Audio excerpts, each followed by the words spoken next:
Hey, this is Digital Dave with another cryptocurrency and blockchain update. Today, I have a really special guest. I have George Wentz, who is the founder of Mad Ventures, located in Sandpoint, Idaho. George, welcome to the call. It's a pleasure to be here with you, Dave. Thank you so much for having me. Pleasure to have you. And we've chatted before, George, and I've chatted with your team members before. And I know what you guys are all about, but the viewers don't know what you guys are all about, or most likely they don't know. So what do you guys do? If we're on an elevator going from the first floor to the 8th floor, and you had 30 seconds to say what you guys are all about, what would you say? We're a team of energy experts who live their lives in the field, who are applying that expertise to advancing the cleanest energy available as quickly as possible by partnering with projects and technologies, bringing our expertise and experience to bear to move them to market more quickly and more effectively. That's what we do. Okay, so I mean, that was your mission statement. That's what you do, is all rolled up into one. So that's really cool. What is the major, I guess, pain point, what you're trying to solve? What is the biggest problem as far as energy goes? I mean, where do you guys come in? You know, we come in from the standpoint of getting practical industry experience to bear on the movement away from fossil fuels, because we're moving away from energy that has historically powered the globe, right? Coal, natural gas, oil, and heated homes, you know? And so when we look at the politicians that are setting the course, and we have a lifetime of knowing what works, we're going, uh-oh, there's the disconnect. And so we are trying to bring some practical solutions that actually really work to the public in a way that gets the job done in the best possible manner. And one of the first things that we ran into, because we're basically looking at some disruptive technology being deployed. Well, anytime you introduce disruptive technology, somebody's ox gets gored. And so we're looking at, Wall Street, heavily invested in petroleum, heavily invested in all the traditional infrastructure that we use. And we're looking at things that disrupt that. So one of the things that we knew we had to do was bypass Wall Street, bypass the traditional establishment banking structure. And so that's why we made a platform online to take our mission to the people and allow them to get involved in solving probably the most pressing problem that the world faces, really, is how do we solve this energy issue? How do we make a transition effectively without killing people? Because if you transitioned away today, the number of people that would die is enormous.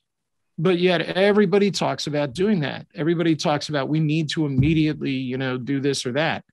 Well, because the whole infrastructure is dependent on the way it is, immediate moves are really dangerous, So we've got our whole background in what really works and what really makes a difference.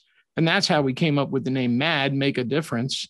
We wanted to actually do this right. And we wanted to allow the people to benefit from it by going directly to them and allowing them to become the solution to the problem using our expertise.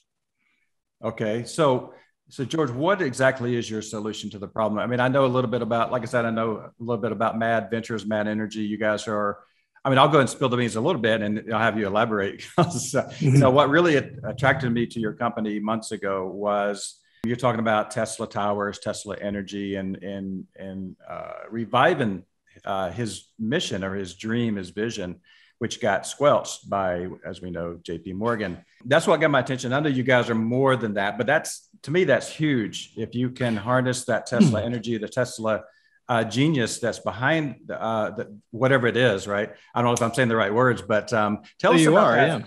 Okay, tell us about this. Yeah. We'll start with that. Well, I got involved about 5 or 6 years ago as sort of an informal advisor to a company that was deploying wireless energy technology.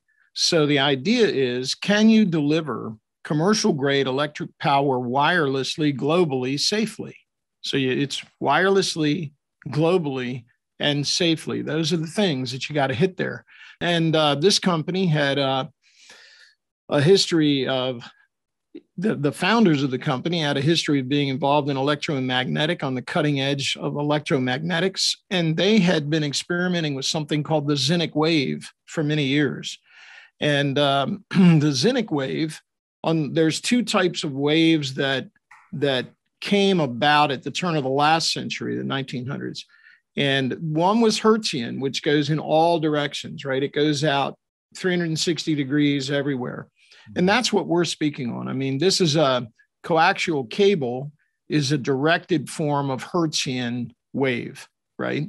You take it and you shove it into a cable and it goes through a cable. So your AM radio, Marconi, all of those people, everything, cell phones, the cell phones that we use constantly, that's all Hertzian technology. It is not very efficient because it goes in every single direction at the same time, right? If you can direct it, it becomes much more efficient. Zinc had the idea that there was an existing electromagnetic field that engulfed the entire Earth, and that if you could launch a wave from a tower at the right height, then you could create a wave that would actually bend with the curve of the Earth, because it would bounce off of that electromagnetic field and be captured and directed by it, thereby being much more efficient than something that just goes into outer space, which was what Hertz does. So Hertzian technology cannot bend the surface of the Earth. Zinc can. And so these fellas, these inventors, these geniuses, came up with a way to actually do that. And I have been monitoring their progress and sort of on the sidelines, waiting for them to be at the point where we're going to get involved and we're going to help them get that off the ground that and commercialize that.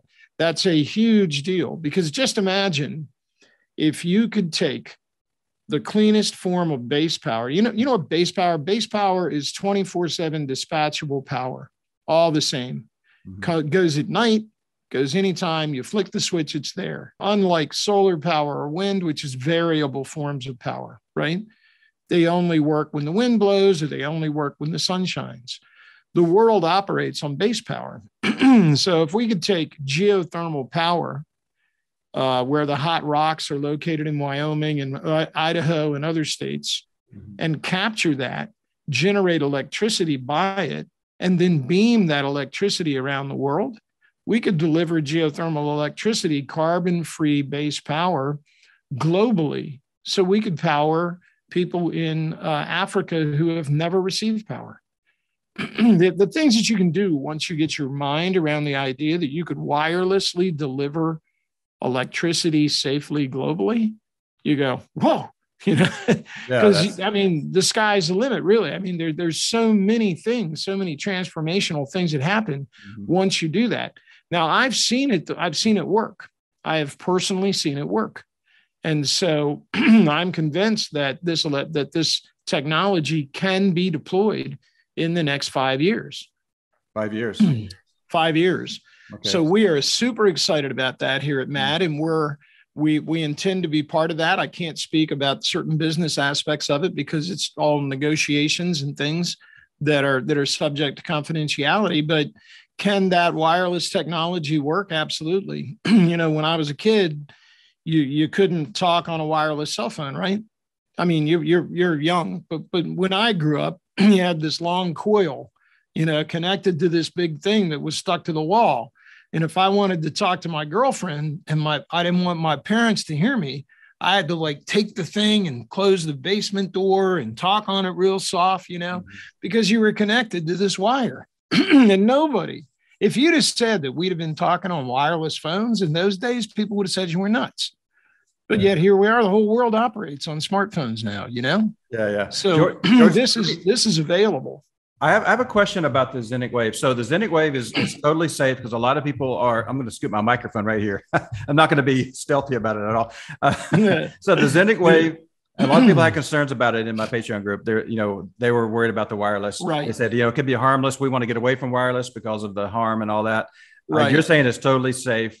it's, I mean, is that, that's what you're saying, right? What we're saying is that the inventors of it have studied it, and they have represented to us that it's safe. When we get involved and we start funding, we're going to be doing due diligence, and safety is one of the issues that we will look into very carefully, and we will make absolutely certain that it is, or else we won't be involved in deploying it. But let me tell you why I believe that it will turn out that the preliminary studies that have been conducted to date will show that it is safe. Most of the waves that I worry about are microwaves, very short, high frequency waves.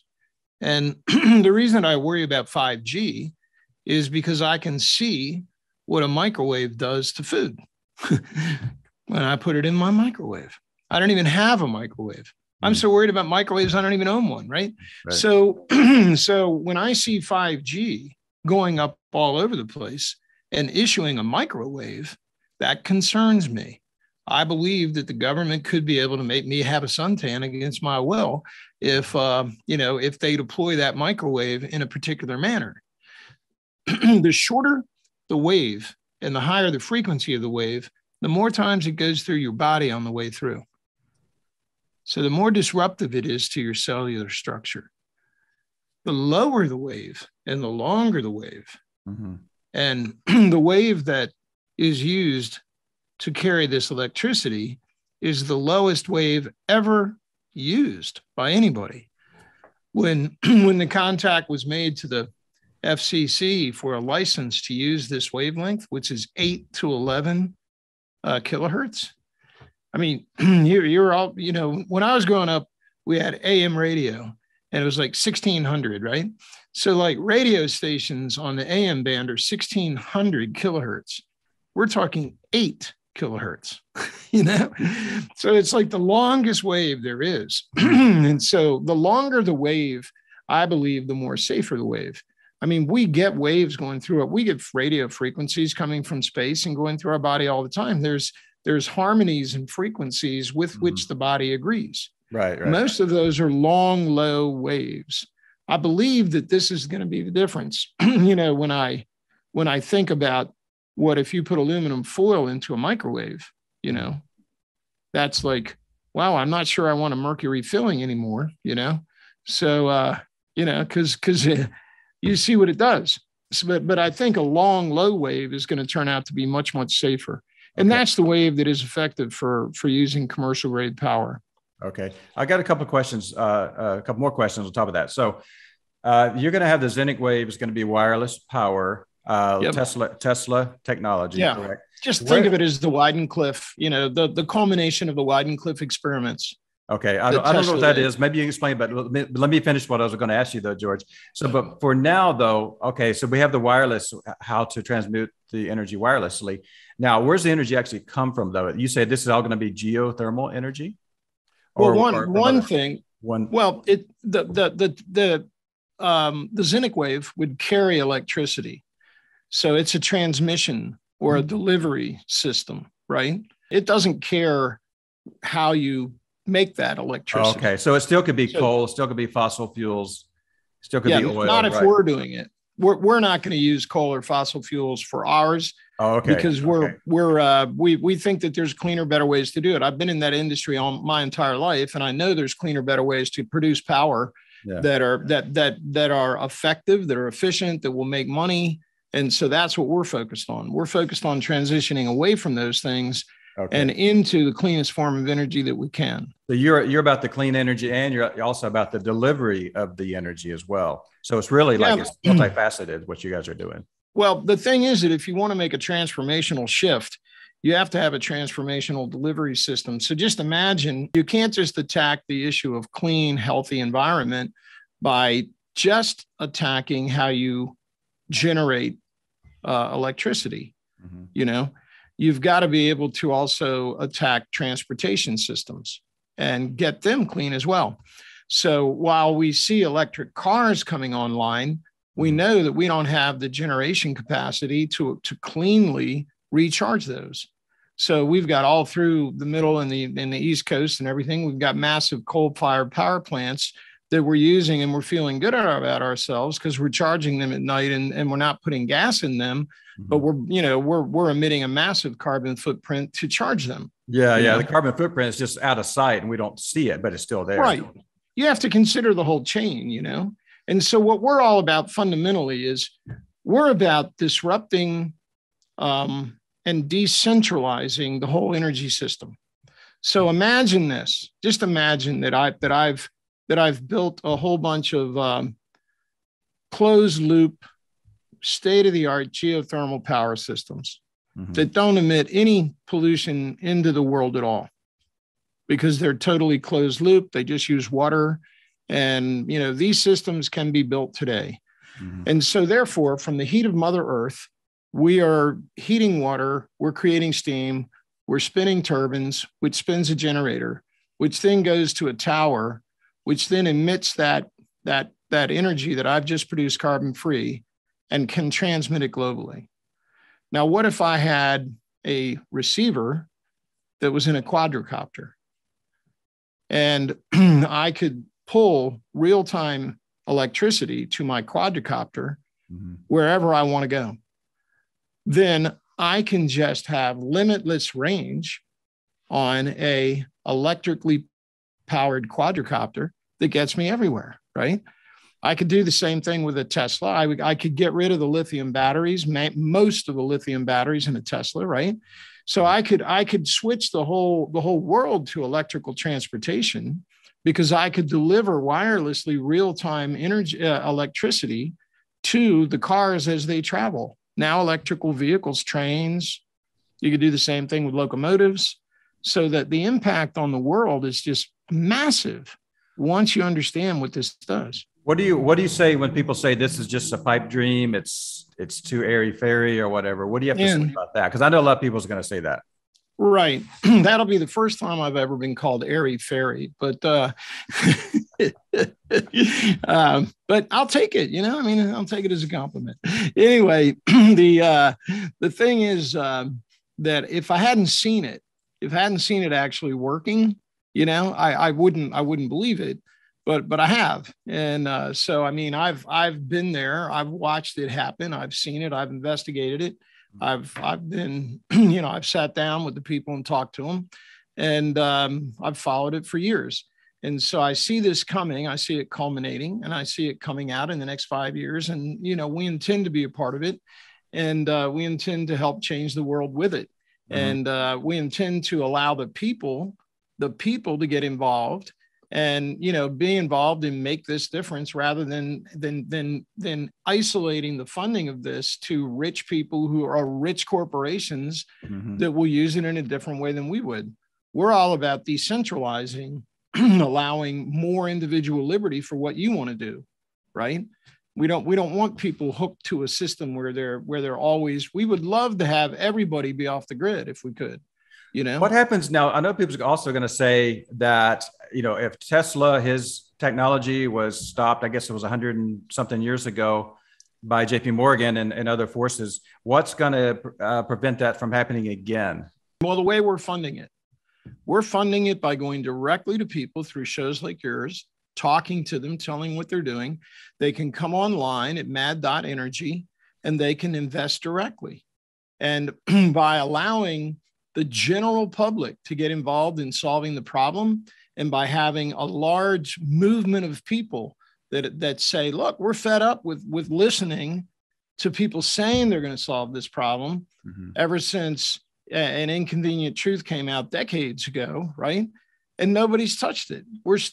Everything that they said we needed to do then, none of it's happened. Well, people can now come online, come on board, get involved with MAD, and support a solution that is a reasonable solution that is done by experts in the industry, rolling out the cleanest, greenest possible answer to the energy and transportation sectors. And also at the same time, we're hitting data centers. So we are providing clean energy to the largest system of data centers being rolled out globally right now. So there's a lot of stuff that we're doing with our technology by deploying it in an effective way, but we're allowing the people to be the owners of all this. You know, when you come on board with MAD, you become a limited partner and you actually own MAD. Okay. You know, that's how it works. Limited partnership means that the people that do come on board, they're owners of the company, but they have no liability. Yeah. Right. Okay. That's correct. Okay. In other words, you can't lose your house if something goes wrong, right? Gotcha. You know, usually when you invest in something, you don't want to have any more exposure than just what you put in. So if someone comes in, we have an offering right now, a CF offering, right? A crowdfunding offering going on. And people can come in for $500. Now, if we're using that to do a lot of things, but the return on that investment will be tied to all of our projects that we're undertaking. So when you come in and you become an owner of MAD, you're going to get the upside of all the projects that we're doing. And they're accretive in nature as we do them, the ad and the revenue ads and the revenue ads and ads. And so every time we roll out a new data center project, and we don't own the data centers, we own the power supply and we're providing the power supply. So we're selling power to the data centers. Well, we make money, right? So that money goes to the people who have now partnered with us to make it all happen, which is the general public. So we're allowing people to come in and we're bypassing Wall Street. We're cutting the rich fat cats out and we're allowing people to come in. It's a lot like the crypto world where the average Joe could decide that he was going to buy a particular token and that token takes off. I remember ETH when you could buy it for, a lot less than it is today. I remember Bitcoin, and it just pains me to say it, but I went, yeah, no, that's crazy, but, I was totally wrong about that. But, those are the types of things where middle-class people can become wealthy. And that is a huge opportunity. Well, our tokenized ownership in MAD is the same kind of thing where we're offering it to people who at very low levels, $500, That's awesome. So what you're doing is like you said earlier, you're decentralizing the ownership. So the Wall Street fat cats are not going to all get involved. We just, we're like 15 or 35 people that's going to be involved. It's going to be probably hundreds, maybe thousands. I'm not sure, but thousands. Because if you're saying now, George, if you're saying the entry level is minimum of $500, I mean, a lot of people can get involved. And that's really powerful to decentralize it that way. And I know you said you're doing a tokenized offering, which I think is really cool, but you're not a cryptocurrency company, but you do have a tokenized offering. So I think that's really important for people to realize that you're not a crypto company per se, but your token is a crypto a token. I guess it's I know people's going to ask me, I'm going to bring it up now. What is the ticker going to be MAD, MAD, or do you know what the ticker is going to be? Well, it should be MAD. After we started going public, somebody, of course, grabbed MADs and they got something that doesn't, that is totally unrelated to us. Yeah, okay. So what it's going to be at the end of the day when we get it listed and assuming that we get it listed on a secondary market once we have the offering closed, we'll have to see. But it's our token and it's not what it is it is a equity token. So a cryptocurrency is not backed by ownership in a company, Ours is. People that come into MAD, they own our energy projects that are related to these super high-tech data centers that are being rolled out, right? Okay. And we bid for that contract and we won that contract. We have tremendous expertise. I will just say I'm so proud of my guys. So we went up against other companies that wanted that contract and we won it. And it's 16 data centers globally. By the time we're done with that, MAD will be the largest clean energy provider in the world. We will provide more clean energy than any other energy company on the planet when we stand up all 16 of those data centers. So that's a lot. Yeah. People who come in will own a piece of all of that. I mean, that's really impressive, George. And let me do this. And this is the way I do my interviews, anyways. And if that's good or bad, I have no idea. I want to jump back because a lot of people, they start, I don't know, I just do things differently and maybe it works, maybe it doesn't. I want to know a little bit about yourself, though, George. I know that I know a little bit about yourself, but maybe I don't know everything. But you have quite the history. You have, obviously, you have an energy background. You have a little bit of a political background, I believe. Can you tell us briefly about you? Well, I grew up in Baltimore, the Baltimore, Maryland area. Mm-hmm. And my dad was, you know what a CB is? They're a Navy guy that does all the civil engineering stuff, you know? Okay. They call that the CBs. And so he was drafted, he volunteered, but in World War II, he ended up in the South Pacific doing all of the structural things that got the military where it needed to go to win the war. Mm-hmm.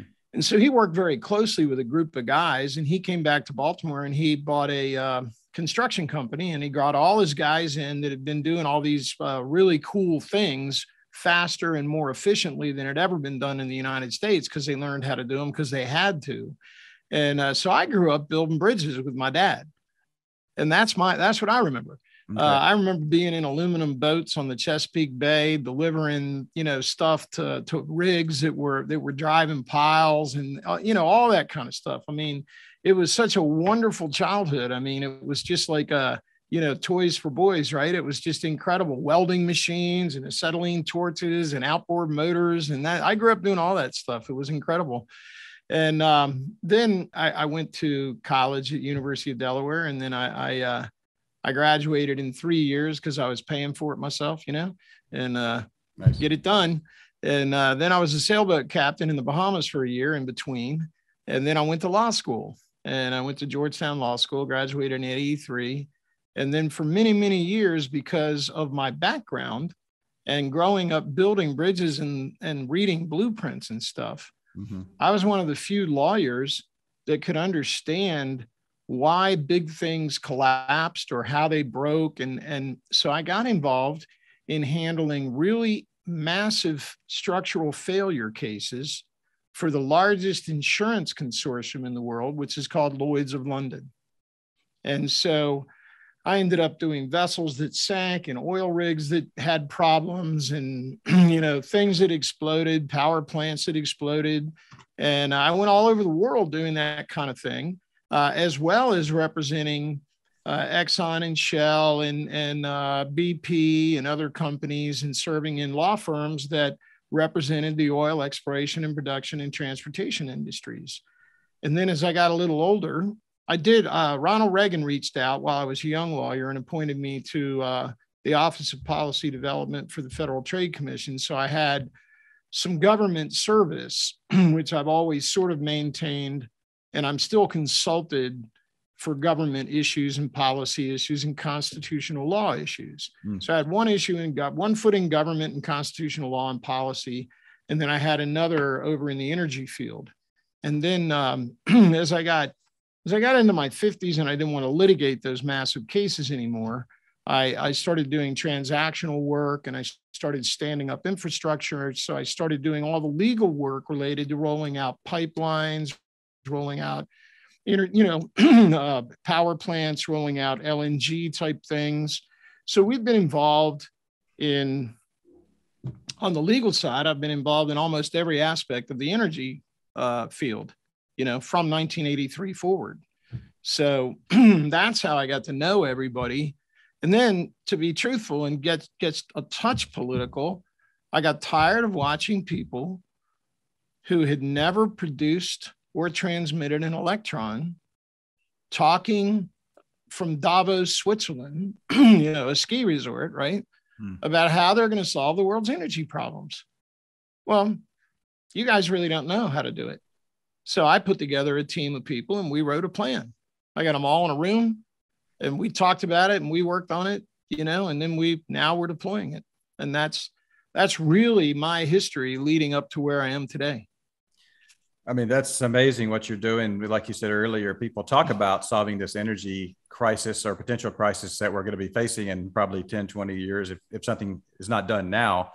You didn't just talk about it. You actually have gone forward with this whole program with the MAD Ventures, MAD Energy. And I mean, I think that's fantastic what you're doing. I mean, this is, to me, this is like a dream come true investment. But I get really, I was really excited about what you guys are doing a while, and I don't want to act too excited to be like I'm trying to really promote you guys. I'm not, by the way, this is not a promotion. I'm not offered any incentive or paid or anything to do this interview. Nothing at all. I get nothing out of it. The reason why I wanted to highlight you guys, I like to say the word highlight because I'm not promoting. I'm highlighting you guys because I realize what you're doing. I realize that the world does need clean energy, near free energy. Maybe it's near free. I'm not sure. Maybe you can talk about that later. But the world, we are approaching an energy crisis. If something is not done, then we're going to have a big problem. And if you guys can solve the green energy issue, or you actually say blue energy, I think that's really powerful. That's what, like I said, is what got my attention. And that's why I think a lot of viewers will get their attention as well. But I mean, because I did a tweet a few days ago. I responded to someone's tweet. I said, like they were saying that all the things that humanity's overcome over the past 100, 200 years. And I said, the final boss is decentralization of finance and decentralization of energy. That's the final boss. And that's that's it. And I think this is why I'm so thrilled about what you guys are doing. I mean, if you guys can slay that final boss of having decentralized, clean, blue, green energy, or whatever you want to call it, maybe, like I said, maybe it's near free energy. I mean, I'm really happy to highlight you and go forward, what you're going to do. Can you talk about, I know you can't, maybe you're supposed to say free energy or anything like that, but can you talk about how free or how cheap can energy be? Well, there are technologies that we are exploring very, very actively internally here at MAD that could lead to a major breakthrough in the cost of energy and leading to the decentralization of energy as well. When I was in the Reagan administration, I was on the libertarian wing of the Reagan administration. I've always been a freedom-loving guy, and I feel that people are responsible enough to make their own decisions and that they don't need to be nanny stated. I feel like people should make their own decisions, chart their own course, fulfill their own desires, and move forward with life. This is what we're all about here. I mean, we really feel like if one of the missions of MAD is to solve the energy issue through giving a vehicle for the people to get involved to be the answer to the problem, so that the government doesn't take it over, so that the guys from Davos don't take it over, so that the entire energy sector doesn't become controlled by a little itty bitty global elite that then controls that whole massively important aspect of your life. Yeah, we really cannot allow that to happen. We've let it happen with medicine, and I don't think the result is good. And I agree. So, if you want to control a population, control medical, control all the money, well, they print the money, right? That's what crypto is so cool, and such a threat to them, right? That's why central banks are threatened by crypto. They don't control it. Imagine if we can you said it perfectly. Finances, right? Financial sector, if you can decentralize financial sector and you can decentralize energy, imagine the creativity and the freedom and the innovation that would result from that, by people being able to chart their own course and do what they want to do with their lives, rather than meeting a social credit score system, right? Like they have in China, and I believe they're trying to deploy in other places in the world now. I talked a little bit about my dad, and I'll tell you a quick story that has impacted me tremendously since he passed. I went to see him, and I knew he was at the end, and so I got him up early one morning, and we sat and we had breakfast together. And he was, he was thinking about the old days and everything, and he was talking. And then finally he looked at me and he said, "Son, let me tell you, there's three things that if we ever lose them, it's all over: freedom, independence, and self-reliance. If you lose those, you've lost America, you've lost everything." That was really the last conversation my dad had with me before he passed, Mhm. and it made a huge impact on me. And I mean, I agreed with that, but he summed it up so succinctly, like an engineer would do, right? Mhm. 3 things, buddy. That's it, you know? And they are so important. And so the decentralization of power, the liberation of people with regard to power, if we could get everyone to be the master of power in their home, imagine what that would do. Imagine the disruption that that would create. You know? Yeah. Yeah. So, it's not about, and I got this from you guys, by the way. So I'm just kind of reciting some things that I've learned, looking at your company a while back. It's not just about having cheap or, near free energy. We'll just say cheap energy, I guess. Having clean energy. It's not only that, but having cheap energy also affects the whole globe, because it means the manufacturing of goods is going to be fractions of the cost of where it is now. Right. Obviously, there's the pollution aspect of it it'll clean that up as well. So it's all, Right. it's cheaper goods that we can buy, more affordable goods that we can buy. It's having a greener, bluer planet, which is important. Maybe it'll clean up the waterways and clean up the oceans. And I want to talk about that too, by the way, since we're talking about that. I think this is one of my favorite things that you guys are doing. And I'm going to transition to that right now. Good. You have one of your projects is you have plans, or you're going to implement transmuting waste products to energy. Can you talk about that? Yeah. You can take plastic. Plastic is made from ethylene, right? Plastic is a petroleum product. A lot of people don't realize that, but you can get a lot of power out of plastic. And so there's several different approaches that we have looked at that we're working on with inventors who have the way to take all kinds of trash, just almost anything at all, and turn it into power, turn it into energy. And so our vision on this one, because there's a few islands, like in Micronesia, there's like islands that are just loaded with trash because they don't have the ability, but we'd love to set one up in there and take all that trash pile and just turn it into electricity for the people that live there, and take their waste and turn it into electricity.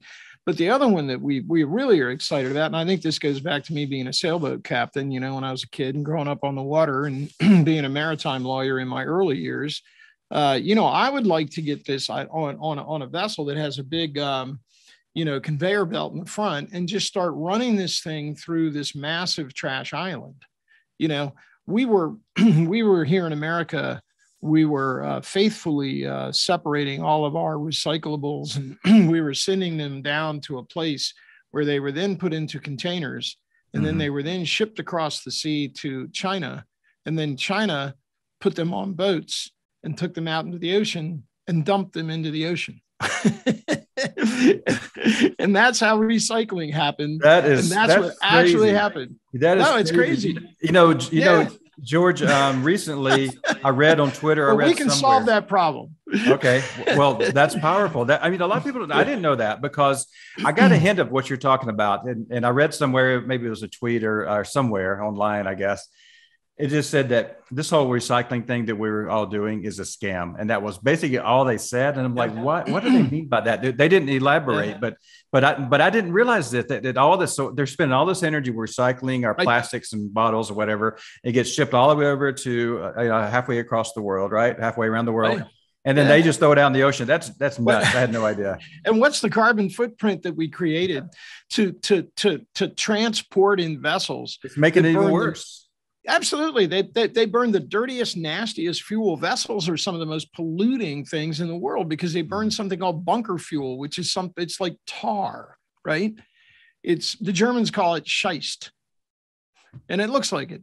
So, it's, it is a nasty, terrible, polluting product, and vessels have run on it for years, and many, many vessels throughout the world still run on it. So we're all doing good. We're being the right thing. We're recycling our plastic, and then we're polluting the entire world as we run across to China, and then China just takes it back out and dumps it in the ocean. To me, it's amazing. That's crazy. So there is a trash island that we can take this tech to.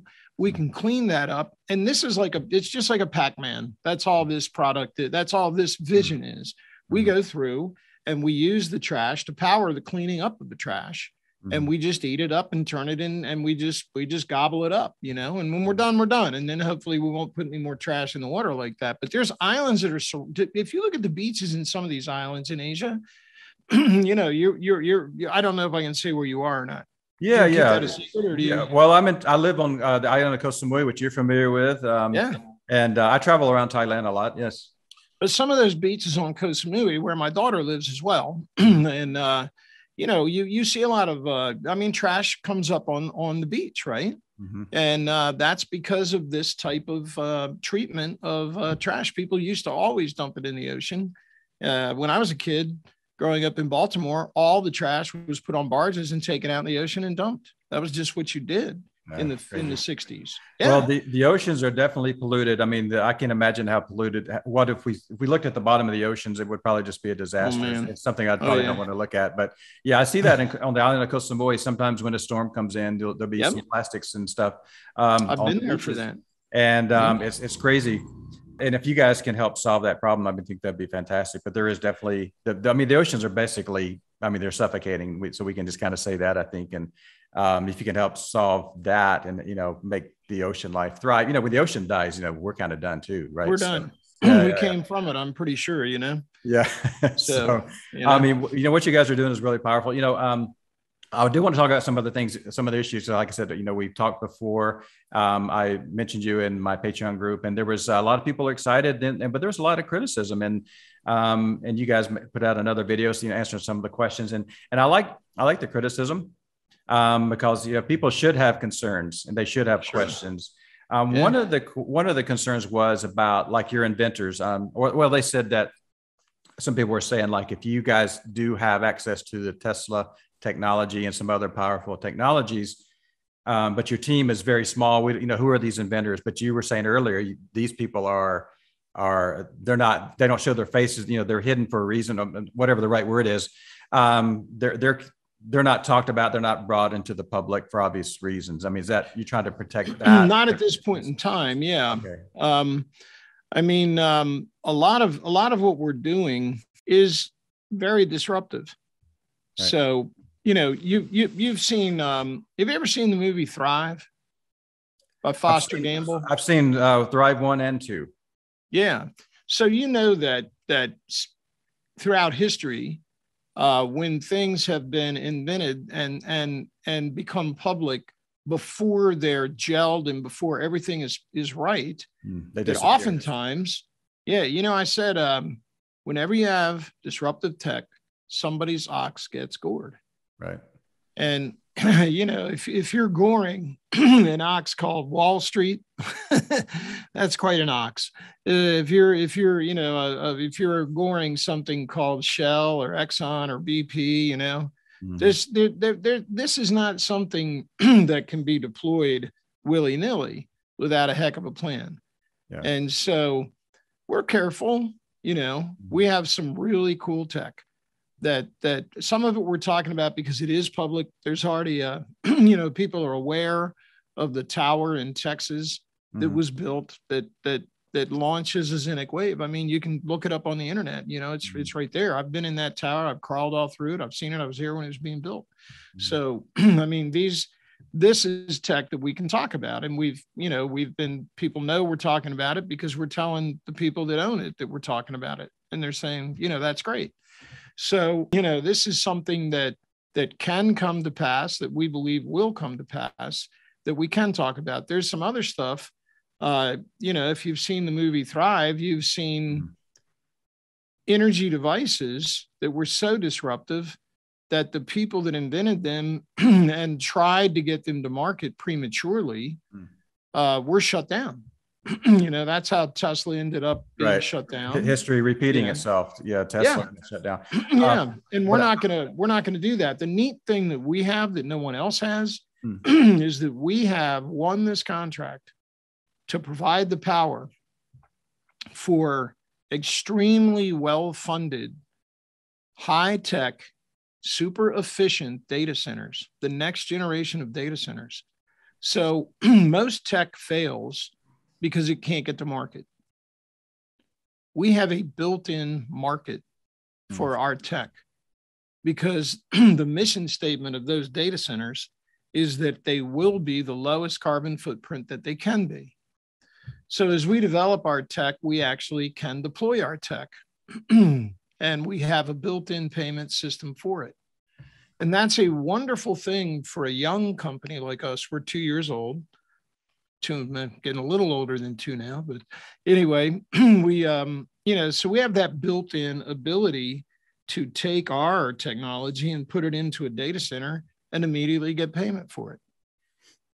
That's a dream come true for a young company. That is. I mean, it's really powerful. So investors could see some, almost immediate returns if they decide to go with your offering. Well, let's be clear, because we're in the process of deploying data center number 1. Okay. And we have to stand all that up. And, it's December here. And so sometime in 2022, this will all start to do. And yeah, that the wonderful thing about having, the hardest, yes, I was on a panel one time with one of the founders of Apple, great guy. And people asked him, they said, what's the key to success in business, right? And he said, customers. It pretty simple. And what we have done is we have won a contract that gives us the customer base for the technology that we're deploying. So that is a massive risk profile reduction for our investors. Yeah. We're not just making stuff and we don't have to go out and market it, figure out how to get people to buy it, do a bunch of campaigns. You're not going to see us on the Super Bowl, We're not going to be doing that stuff because we have a built-in customer that we've won through competitive bidding that we're so proud of. And we're going to be using that to deploy our tech, and then we'll deploy it from there. And that plays into how do you roll out disruptive tech without having it shut down. Mm-hmm. We have a customer. Do you have any competitors? Yeah, I mean, in the energy field, there's all kinds of competitors in just selling energy, right?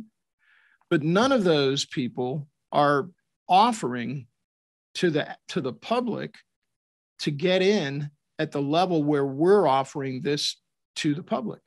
So there's no one else doing our financial strategy, which is to decentralize the ownership, to allow people to come in when the upside is the biggest.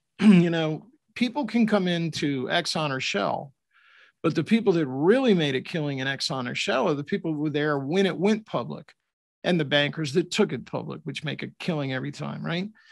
Wall Street. So what we're doing is we're allowing the public to make that gain.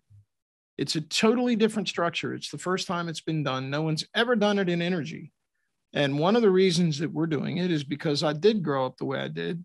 And I have seen the blue collar worker get crushed between 2000 and now. And I want to see a robust middle class in the world. We need to have that. We can't have Bezos's and Musk's having, $350 billion, right? And having people on the, throughout the world wondering how they're going to put gas in the Volkswagen and how they're going to feed their kids and how they're going to pay the mortgage. We need to rebuild that middle class. And this program, the way that I've designed it, allows that to happen because it allows people to get in on the ground floor of what we believe and have contracts to back up will become the largest clean energy production company in the world. That's powerful. That's powerful. Yeah. So people can get in on the ground floor of you're saying will be the largest clean energy company in the world. So this is like by the time we build out all those data centers, because of the size they are, we will be the largest clean energy company on the planet when we build them all out. It's super exciting. And that's not including the other stuff we're doing. So that's just the data centers. They are large data centers. What other things are you doing? We are generating power through we are planning and to roll out, and we're working with some really cool geothermal technology that allows the trouble with geothermal technology right now is that A, it uses a ton of water, and B, because it creates steam from hot rocks. Geothermal, in a nutshell, creates steam and hot rocks, run it through a steam turbine, create electricity. Pretty simple. But the way they do it is they pump it down, they run it through the hot rocks, and then they pump it back up, but there's no piping below. So it filters all through everywhere, and it's very disruptive to the underneath of the earth. So this is a problem. What we're working with is an inventor who has created a closed loop system, so that we're using the same water all at the same time. We're just running the water through this closed loop system. It comes up. There's a heat exchanger, and there's another closed loop system at the top. And this is really innovative, and it means that there's no water loss because it's closed loop. So, God did not put the hot rocks right next to the water. So where the hot rocks are, it's really arid. And so what this does is it allows you to overcome that problem. So we can go where the hottest, best production is. We can use it there. We can create base power, geothermal, carbon-free. And then just imagine transmitting that power wirelessly globally. Because the other thing that God did is he didn't put the hot rocks where the people are. You put them out in the middle of nowhere, and there's no transmission lines. So that's why transmission has been one of the major barriers to using geothermal energy, and we have overcome that. Okay, that's interesting. This plan overcomes that. That's interesting. Okay. It's super cool. That's awesome. That's good to hear that. What you guys are doing is you're going to, like you said, you're going to gore a lot of oxes, and there's going to be some people upset, but that's what disruptive technology is all about. I've been preaching cryptocurrencies for 5 years now, and I know it's just the banks don't like it. Wall Street doesn't like it. Yeah. But we have similar paths, George, is that I want the power to go back to the people. I don't want the middle class to be dissolved. I'm tired of seeing that these fat cats get super rich, and then and everybody's, like you said, having trouble filling up their Volkswagen with gas or putting food on the table. I don't want to see that. It's not fair. It's not fair. It's not a fair way to run the world. I think it's totally unfair to have a guy like Bezos that has as much money as he does. I know he earned it, and I know he got it somehow, but I mean, it's just like that there's something wrong with that structure. Right. We need to rejuvenate the middle class throughout the globe, and we need to power the average person. We need to empower the average person. You're offering, George. So let's talk a little bit about that. So it's a tokenized offering, tokenized equity. How much are these tokens going to be worth, or if token is the right word to use right now? I'm not sure. How much are these equities? No, it is. Okay. What's the cost of these? And tell us more about that. Well, we're just offering them at $25 a share, a unit. So what you get for that is you get a ownership unit in the limited partnership that is MAD. All right. And then MAD is going to do all the projects that I've discussed and has the contracts that I've discussed. Right. So that's that. We have the trouble with offerings historically has been that you could not do it across the internet. You couldn't reach out. You could not solicit. The law up until 2016 prohibited the solicitation of someone to come into your company. But what that meant is that you had to go to a golf club and you had to hang out with rich guys. And you couldn't go into the kitchen and talk to guys flipping hamburgers who needed to become rich. You can only talk to the guys at the golf club who already had memberships and already were rich. So the rich got richer, and the poor got poorer. This is a terrible system. I hated that. So in 2016, we had something called the Jobs Act, and it removed, under certain circumstances with some very strict requirements that we have adhered to, the non-solicitation. So then we could go out and we could advertise what we're doing. Now, we could still only allow people that were accredited investors, which means they had a net worth of $1 million, into certain offerings. But there were other offerings that were created by the Jobs Act that allowed unaccredited investors, just the average Joe and Jill, to invest. So we have stood those up, and those are the ones that we have. We have all three going. We have a CF, which I said 500 to get into, $25 units. So, and then we have a Reg A coming out hopefully in February, and that's also for unaccredited. Anybody can get into that one that they want to. And so then we have a Reg D, and unfortunately that one you have to be accredited for by the law. We can't overcome that, but we can advertise it. We can put it out over the internet. So one of the reasons nobody's done this before is because the transaction cost of bringing people in has historically been high. You've got to go to a lawyer. You've got to get the lawyer to review all the paperwork. Then everybody else, it's going to cost you $2,000 or $3,000 to bring somebody into the company. So they would only ever focus on, people that already had a ton of money. So what I did when we tokenized the offering, it was to reduce the transaction cost of bringing people in. Because now we can just issue a token online to you for your ownership. And we automated the entire intake, thereby reducing, basically I paid all the legal fees up front. Okay. I probably spent $1.5 million on lawyers getting this set up. Yeah, I know you did a lot of work, it sounds like. We did a lot of work. And well, you have to be careful. And so the cost of coming in has been lowered through the tokenization of the equity. Does that make sense? And that way we can offer it to just anybody. We can lower it all the way down to $500 to come on board, which nobody else is doing. Yeah, exactly. Now you also are talking about targeted returns of 15 to 20% annually. How does that work?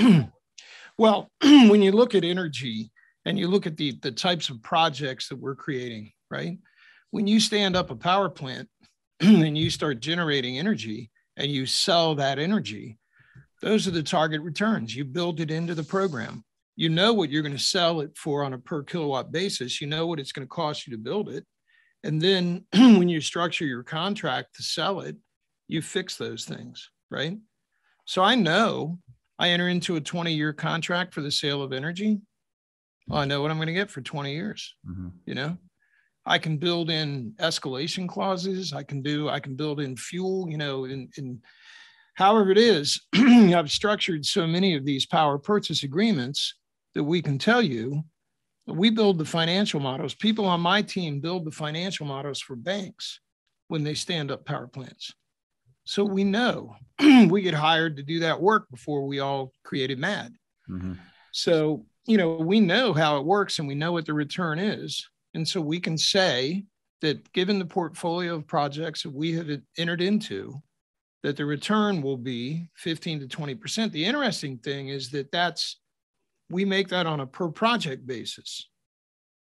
So as we build more, it sort of is accretive.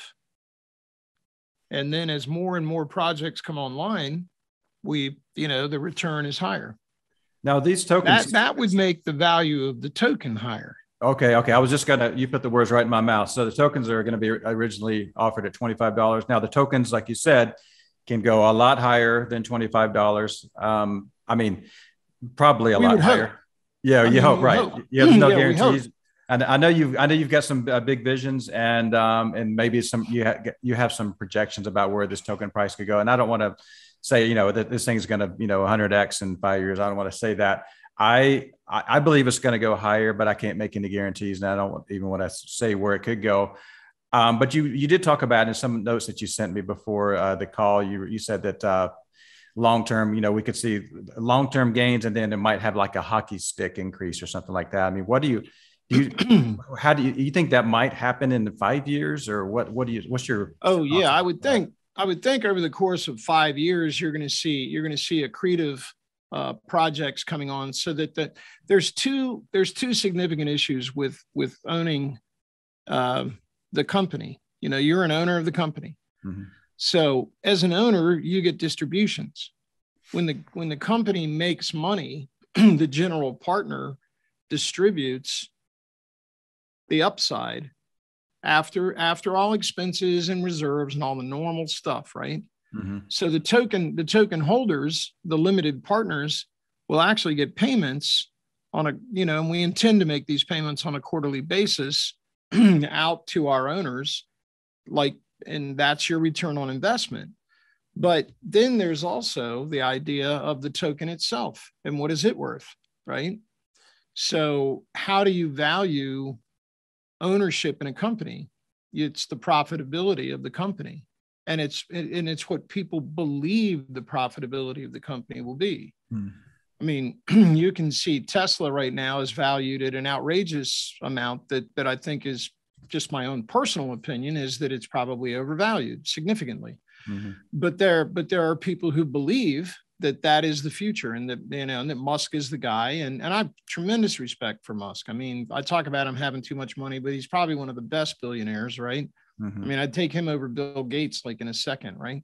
So, Bill, I'm sorry. Anyway, he's not yeah. Anyway, the value of the token is related to the profitability of the company and what people perceive the future of the company will be. Well, if we're creating a company that is the largest provider of clean energy through this one program of data centers, and we intend to do more than that, which we are doing, mm-hmm. Then the value of the company should be quite high.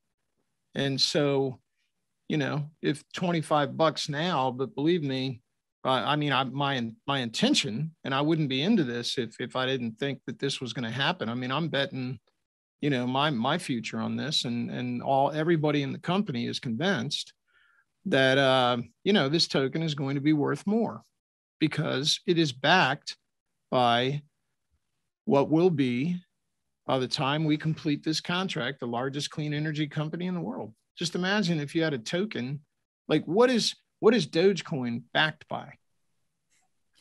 Well, I think Dogecoin, I'm going to get some Doge hate from this, but Dogecoin, as lovable as it is like one of the few cryptocurrencies that's not hard capped at a certain amount. So Doge is like, it's just like, it was created as a joke, and it's a fun meme coin. Right.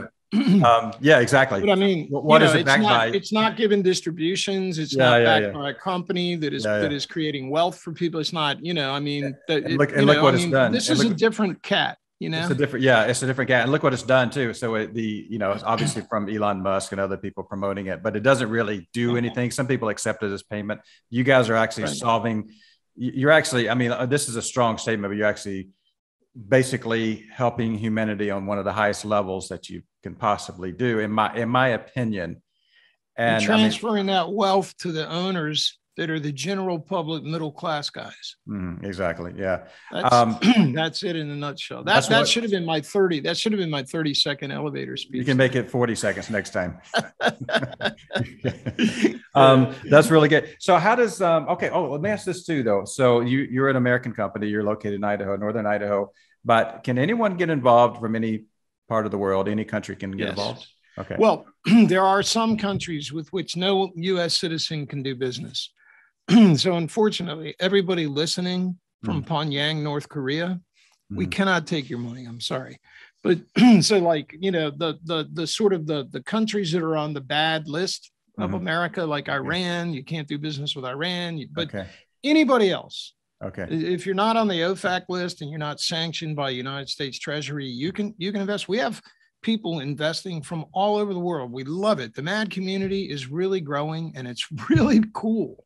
We have really cool people. They ask great questions. We love answering them. We love talking to them. We're glad that they're inquisitive. It means they're thinking, and that's great. Exactly. We like people who are thinking. We like people who are responsible. We like people who take responsibility for what they're doing. So we welcome all that. How does one get involved? Mad.energy. It's pretty simple. www.mad.energy. And we have, I had this vision of the website that would have tour guides, And then I ran into Steve Youngdahl's daughter, who I'd known for years, but was a Disney princess. So she's a princess down at Disneyland, and she comes back, and her husband is like a star at Disneyland, and they weren't married at the time, but they come over for lunch and they see me, and I go, "Oh my goodness, you guys are going to be my tour guides," and that's Fawn and Donnie. And so as we were building the website, we just built them into it. So when you click on things, it's like Fawn and Donnie have videos that show you how to do it, and they're our tour guides, and they walk you right through. Mm-hmm. Well, they make great guys. I've chatted with Fawn, and I don't know if I haven't chatted with Donnie, but I've seen some videos that Donnie has done. He's a great He's host. A great guy. It looks like he seems like a great guy, and yeah. I think it looks like you have a great team there. And like you said, a lot of your team, your scientists, are not out in the public for obvious reasons. For people that were worried about that, we have a team of engineers. We have an office in Houston, Texas. We got engineers down there. We got financial people down there. We have modelers, for financial models, creating financial models. You have to be able to to roll this out. You have to have a lot of different disciplines covered. You've got to have the banking. You've got to have the financial models. You've got to have the business planning. You have to have the legal. You have to have the engineering. You have to have the oil industry, the energy industry knowledge, right? You've got to have all that. You got to know how they sell and buy power in the world. You have to understand the regulatory structure of the power system. So our team, we've been living in that. Like the youngsters have been doing it for 20 years, and guys like me have been doing it since '83.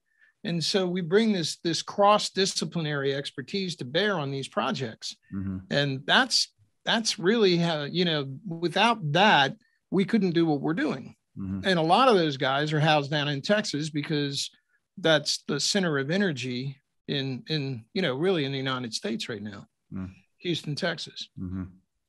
Well, that's exciting, George. So basically, any country can get involved, and yep. Basically, well, most people can get involved with a minimum $500 investment. Yeah. You take accredited investors as well. Sure. It's really cool. Now, let me ask you about the exchange, because, like I said, because most of these people are that's going to watch this video, they're crypto people. So they're going to have the cryptocurrency mindset only, but you're not really a crypto company, even though you have the offering and your token on the, I think you're using the Ethereum blockchain. Some people say, "Oh, why'd you use Ethereum?" Yep. Right. Okay. Your token will be listed on exchanges in the future. That's what you project. Is that correct? That's what we project. I can't guarantee what an exchange is going to do, right?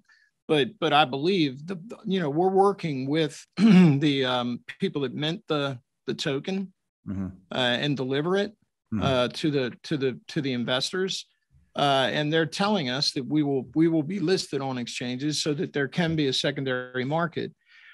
It's interesting when you have a token that is it's a security, right? This is an unregistered offering mm-hmm. through various vehicles that the law allows for this to take place. But then you have to figure out the cool thing about the blockchain is that you can then build into your smart contract all of the regulatory requirements. So if you came in as an accredited investor, then you sell to other accredited investors. But that's automatically handled by the smart contract. So those restrictions are built in, and that allows us to create, to put the token on an exchange and create a secondary market for it. Okay, which is really cool. George, if somebody buys your token on the secondary market, how will they still get paid their dividends?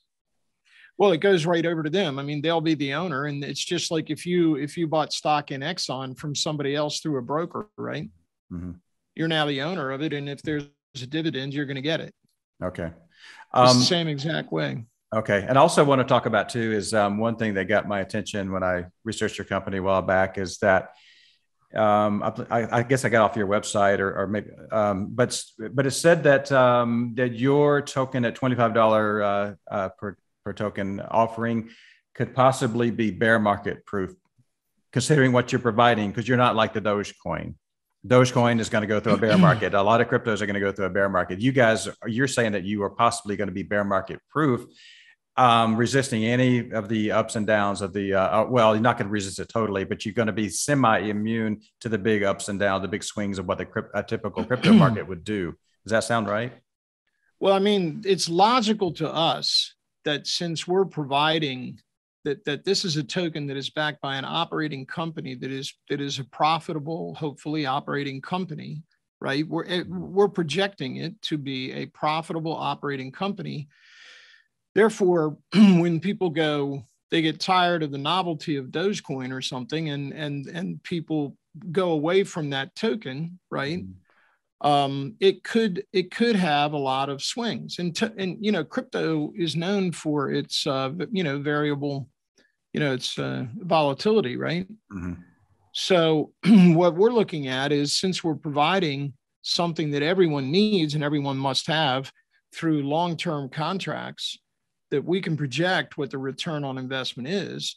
Therefore, we think that we're not going to be subject to the massive volatility that crypto has traditionally been subject to. Mm-hmm. Now, there's volatility in the stock market, and the stock market represents ownership units in companies, and our token represents ownership units in companies, just as the stock on a stock exchange does. Mm-hmm. So is there volatility? Of course, there's market forces that we can't predict. There's things, there could be wars, who knows? Mm-hmm. There's all kinds of things that could happen. But when we look at it, I think our statement was more as compared to a crypto or a lot of cryptos. Mm-hmm. Right. We hope and we project, logic dictates that we should be less volatile. Yeah. Okay. Because you're backed by, an operating company that is delivering the profits that it makes out to the people that own those tokens. Yeah, I mean, because that makes sense, because energy doesn't go through a bear market. We use energy every day, 24/7. Yeah. So it's not like we're going to, for 3 months or 2 years or whatever, we're not going to just stop it using energy. Say, you know what, this is a bear market, we're going to turn the power off now. So yeah, I can see. No, that's not going to happen. But and the other thing is, the long-term contracts are the long-term contracts. Mm-hmm. Yeah. Okay. So if we're selling, if we have let's say we have a 20-year contract with a data center to provide 1,000 megawatts of power annually, daily, that's a huge amount of power, and we're providing it every single day, 24/7, 365, and they have to pay for it, Yeah. Okay. And the people using those data centers are extremely high credit folks. Okay. The people that are behind that program. Okay. That's awesome. Yeah. Probably maybe my last question, because I'd see a lot of feedback, and I know some people's going to ask this, but what is the maximum supply of your token? Okay. That is listed on our website, and it's listed in the offering, and there is a maximum supply. Okay. There's 3 different offerings. And I would not want to say from the top of my head exactly what that is, but we say it several times on the website, and we say it in the offering materials. Okay. It is a finite amount of tokens that are being offered in these offerings. Okay. So it's not Dogecoin. It's just going to magically increase in value, right? Okay. Yeah. All right. Yeah. Now, okay. Well, now just to clarify, you're live. Your offering is live right now. Is that correct? Yes, it is. Okay. You can go, the CF is live and the D is live. Okay. The Reg A, which is available to everyone, as the CF is. CF and Reg A are available to everybody. Okay. The D, which is live as well, is only available to accredited investors. Okay. So what we're asking is that if you are an accredited investor, go over and take the D, because leave the tokens that are out there for everyone to guys that are not eligible to take an accredited one. You see what I'm saying? Right. So if you're a fat cat and you want to get involved, and we'd love to have multimillionaire. We've run into so many people that have made money in crypto that are just so cool. And they see our vision, they share our vision, they love what we're doing, and they're coming in for millions of dollars, right? Yeah. This is wonderful. This is fabulous. George, come in on the D, because otherwise you're going to squeeze out the average Joe who needs to come in the C and the A. I found that as a whole, crypto investors are some of the best people ever. They are humble. Really are. They're giving, and this is as a whole. They're humble. They're giving. They're a lot of them are charity focused. And it's the best industry I've ever been involved with. So there's and some of the best people that we have met. And one of the reasons that we that we wanted to structure our whole company this way. Mm-hmm. The other thing that's cool about most of the crypto people is that they're early adopters. Mm-hmm. And, you know, you go to Wall Street, you go to Goldman Sachs, they're like, well, you know, have you done this 100 times before? You know, I mean, it's like, you know, they're not early adopters, right? They're bankers. Yeah. So, you know, rolling out disruptive tech like we are, early adopters are wonderful people to work with. They see the vision, you know, which is why they're in crypto. Yeah, exactly. Oh, that's great, George. That's fantastic. Well, you know, we've been chatting for a bit over an hour. We'll go ahead and say our farewell, but I want to say, is there any last parting shot you'd like to add? Well, we'd love to have people take a look at it. You know, if you like what you've heard, go on mad.energy, take a look. We're trying to create a movement of the people to solve this problem. And we want everyone, we're trying to make it eligible for everybody to get involved. So it's a big team of people that we want to get involved. And that's the vision that we have. So we'd love to have you take a look at us. And if you like what you see, come on board. And since it is the 23rd of December, I'll say Merry Christmas. And it's great to see everybody. And we hope to see you poking around on our website and taking a closer look. All right, George, I'm looking forward to your offering. And I've been looking forward for a while for being involved myself. And I'm really excited what you guys are doing. And, you know, I tell people, if this resonates with you, go forward with it. If it doesn't resonate with you, just stay on the sidelines. It's totally okay. Yep. I don't want to. We say the same thing. Yeah. And, you know, if people are hesitant, you know, the A comes out in January to February, you know, and you can come on and you can look and you can say, well, maybe I'm going to wait. You know, I mean, I never push people to do something they're not comfortable with. Yeah, exactly. We're super pumped about this. Let people make their own decisions. Absolutely. All right, 100%. George, that's all we got for today. I appreciate you getting on the call and spending 2 days, Christmas Eve on this call. It's Christmas Eve here in Thailand. And I wish right. I wish you guys the best of luck. And I look forward to 2022, what you guys are doing. So thanks again, George. I really appreciate it. Well, thank you so much, Dave. And we look forward to seeing you again. All right. Sounds good. All right. This is Digital Dave. That's all I got. I'll see you guys next time.